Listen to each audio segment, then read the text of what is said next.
আপনি তো একজন কৃষক না? হ্যাঁ। চাচা, আপনি কি জমি কি আপনার নিজের না বর্গা নিয়ে চাষ করেন? এলে মনে করো বর্গা নেওয়ায় বর্গা কতটুকু বর্গা চাষ করেন? মনে করো আধি 2 বিঘে। 2 বিঘা না? হুম। ও 2 বিঘাতে আপনি চাষ করেন। আচ্ছা, 2 বিঘা হচ্ছে আপনার কত শতক? 50 শতক।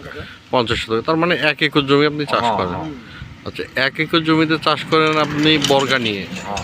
আচ্ছা, আপনার বর্গা অর্থাৎ আপনি কতটুকু? অর্ধ দিবে আগে। অর্ধ দিয়ে দিতে হয়, মানে আপনি যে যা আপনার উৎপাদন হবে হ্যাঁ, তারে অর্ধ।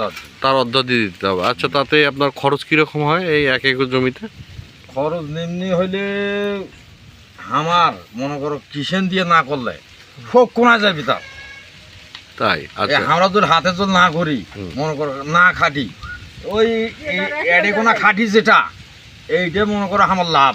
মনে করো এই ভাতটা খাওয়া হয় কোনো মতে, কোনো রকম উপায় নেই। আচ্ছা, যদি আপনার মানে মানে যেটা বলতেছেন যে আপনার হচ্ছে 1 একর চাষ করে আপনি কোনো রকম জীবনযাপন করেন, হ্যাঁ, আপনার ডাল আপনার হচ্ছে অন্য অন্য জিনিস কিন্তু আপনার কষ্ট হয়, তাই তো? কষ্ট খালি নয়, এটা তো মনে করো তামার মকর শরীরের উপর।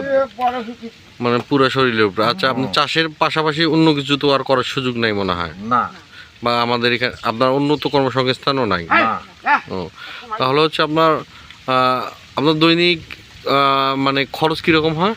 খরচ তো শোনো, এটা যদি বসেও থাকেন 5টা 6টা মানুষ খায়, বাজার খরচ ডেইলি 400 টাকা কম না পার খরচ। আরও তো অসুখ বিসুখ আছে। আচ্ছা, তার মানে আপনি বলতে চাচ্ছেন মানে আগে যে আপনার আজকে থেকে ধরেন 2015 সালে যেটা খরচ হইতো, হ্যাঁ, এখন কি তার চাইতে বেশি মানে খরচ হচ্ছে কি? তার থেকে ডবলের খরচ বাড়ি গেছে। ডবল খরচ বাড়ি গেছে না? মানে জীবনযাত্রার মানে মানে আপনার ব্যয় অনেক বেশি হচ্ছে। হ্যাঁ। আচ্ছা, এই ব্যয়গুলো সাধারণত আপনার কোন কোন জায়গায় বেশি মনে হচ্ছে? ওগুলো সব জায়গাতে ব্যয় হচ্ছে, মনে করো আবাদত ব্যয় হচ্ছে, টাকাতে ফির মনে করো এখন অসুখ বেসুখ, এখন মনে করো বেটি দিয়ে দেওয়া হচ্ছে, করবে বাড়াতে না এখন আর। ও, আপনি বলতে চাচ্ছেন যে আপনার হচ্ছে লেখাপড়ার ব্যয়, তারপর হচ্ছে হ্যাঁ, আপনার মেলা কিছু।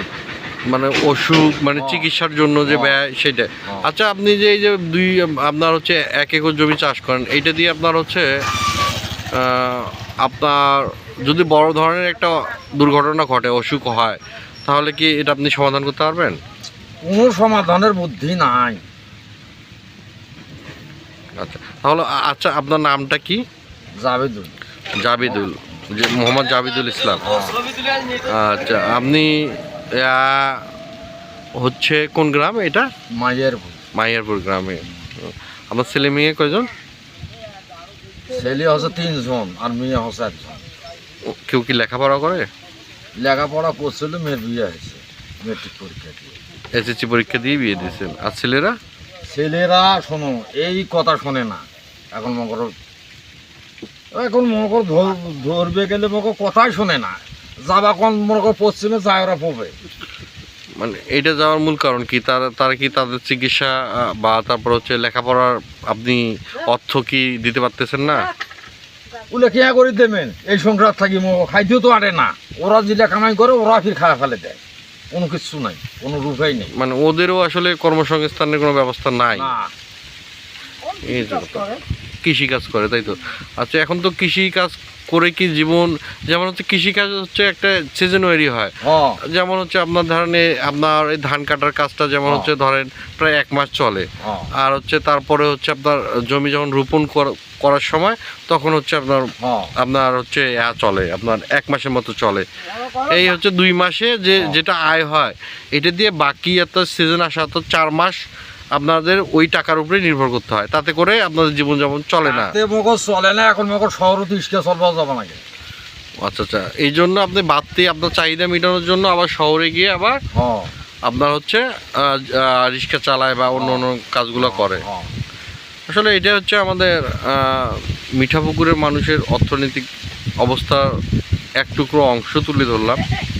তো আপনারা চাইলে আমরা পরবর্তী আরও অনেক কৃষক বা দিনমজুর যারা আছে তাদের জীবনের বা জীবনী নিয়ে আবার ভিডিও করবো ইনশাআল্লাহ। সবাইকে ধন্যবাদ। আজ কি নাম বললেন? মোহাম্মদ জাবেদুল। জাবেদ চাচার মতো আরও কারো যেন জীবনে এইরকম না হয়, এটাই সবার প্রতি আমার প্রত্যাশা হবে। আসসালামু আলাইকুম।